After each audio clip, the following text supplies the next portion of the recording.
Hello everyone, thanks for tuning into today's fourth and final video. We're going to have a look at the weather in 10-14 days for today's final video. Day 10 will take us to the 9th of July. And we'll be able to extend out beyond that with the CFS and ECM ensembles. Maybe around a couple of weeks. We'll have a look at CFS V2 at the end of the video for the next 4 weeks. And that gets us into the latter stages of July. I should get on that for you in a moment.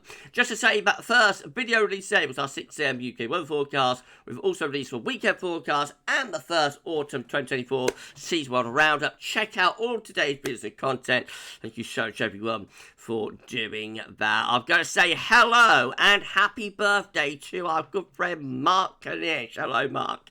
And happy birthday to you for yesterday, my friend. It was Mark's birthday yesterday. So if everybody in the comments can say happy birthday to Mark, long-term viewer of GavsWeatherVids and follower and subscriber, then that would be absolutely fantastic. I had a lovely day, my friend, and hope you're having a nice, birthday. What is it, like day after the birthday? Day after the day before? I don't know, but I hope you're having a nice day anyway, my friend.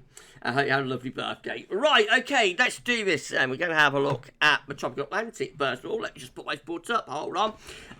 So, we've got 3 interest areas. We have a yellow X just here. That is disturbance 2 with a 20% chance of cyclone in the next 2 days, 60% chance in the next 7 days. We have got disturbance 1 with a 40% chance of cyclone formation in the next 2 or 7 days. And then we've got Tropical Storm Beryl just here, giving maximum sustained winds of 60 miles per hour. Clicking on Beryl and going there, we can see that this is predicted to become a hurricane in the next few hours. So very, very, very early doors. We're going to have hurricane before we even get into July.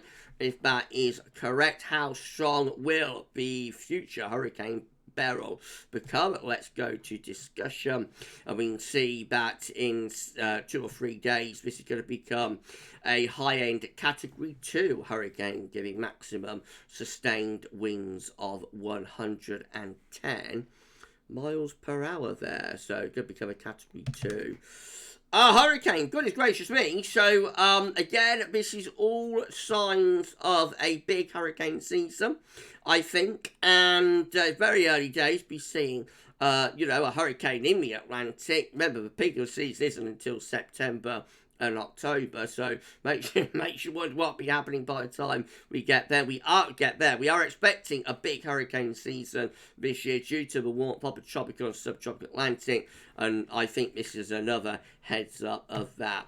I will keep you updated. Central temperature is now sitting at 14 degrees, 40.1 degree below 61 to 99 average. That is provisional to yesterday, to the 28th of June. It's going to hover around 14 degrees. Could we just hang on to 14.0 and come in 0.1 of a degree under May at 14.1? Going to be an exciting finish. I don't think we will, but it'll be an exciting finish, I think. These were GFS upper air temperature precipitation ensembles. Next couple of weeks, red line is a 30-year upper air temperature average for Exeter, home for UK Met Office today. Starting off a little bit above average with the upper air temperatures right now, but going to generally be average to slightly below through the first week of July. Second week of July might see a slight warming trend, although that is a long way off. Precipitation-wise, with plenty of dry weather for the next week or so, and then turning more unsettled through the second week of July, maybe. Temperature anomalies from the 29th of June, 7th of July, below average, cooler than average week to come for much of Western Europe, and we're included in that. And precipitation anomalies 29th of July, 7th of June, dry than average in the south, a little bit wetter than average perhaps up in the north. Latest wind from that from earthnullschool.net. So you've got low pressure to the north of Scotland, and a weather system is through here. Well, not quite through there, actually. That's wrong. The weather system is going to be through that sort of area. I think. Right, this is how late you can make your runs. Looking at midnight on Tuesday. Westerly winds, a little bit showery in the north, a bit of cool side as well. Low pressure deepening through the middle part of this week, bringing wet and windy weather into the north. Not much rain in the south, but by the end of next week, into next weekend, low pressure starts coming in further south, so that could bring some wet weather even across England and Wales. Icon, again, those westerly winds on Tuesday. Then we've got low pressure dropping in from the Atlantic through the second half of the week and into the weekend, looking quite unsettled.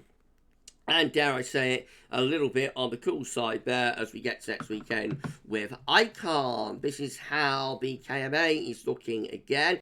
A little bit on the unsettled side through the early part of next week. And then low pressure deepening to the north of Scotland around the middle of the week. Could bring some wet and windy weather into the north. Then low pressure sort of moves off to the northeast by sort of next weekend, the beginning of the following week. So increasingly unsettled really there with the KMA. Although by the very end of it, gets to 11th of July, a ridge started to build in from the Atlantic, but that looks pretty flimsy. There is another low actually that's trying to work its way in as well. This is our GFS V2 midnight rain talk, I should say. Again, rather unsettled, cool and showery through the middle part of the coming week. Quite wet, windy, windy up in the north. Into the weekend, cool and showery. Rush because I'm running very, very late today for some reason.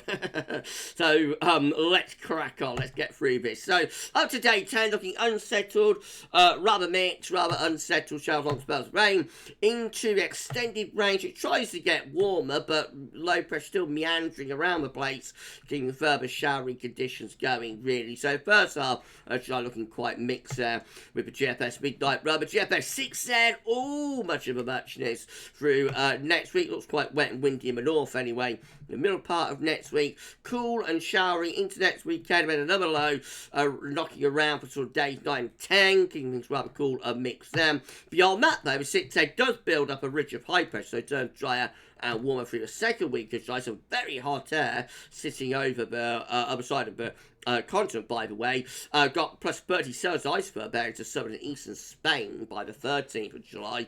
That really is intensely hot. We're not that far away from pulling in that heat, but the 6A doesn't quite pull it off. And actually we stay with those winds coming in from off the Atlantic, keeping us protected from the worst of the heat, which goes off to the south and the east. But if you're in southern Europe, watch out, because the GFS V2 really building up some very intense heat there by the middle part of July. If you're enjoying the video, please do like, share, and subscribe. Thanks so much for doing that. Drop a comment, let us know if you come out and all of our videos and content. Don't forget to tell friends about GavsWeatherVids, get them to subscribe too. Thank you so much, everyone, for doing that. GM, again, rather westerly on Tuesday with showers in the north and west. Low pressure comes in through Wednesday and Thursday. Could be some heavy rain, strong winds. A little bit further southwards as well with the GEM.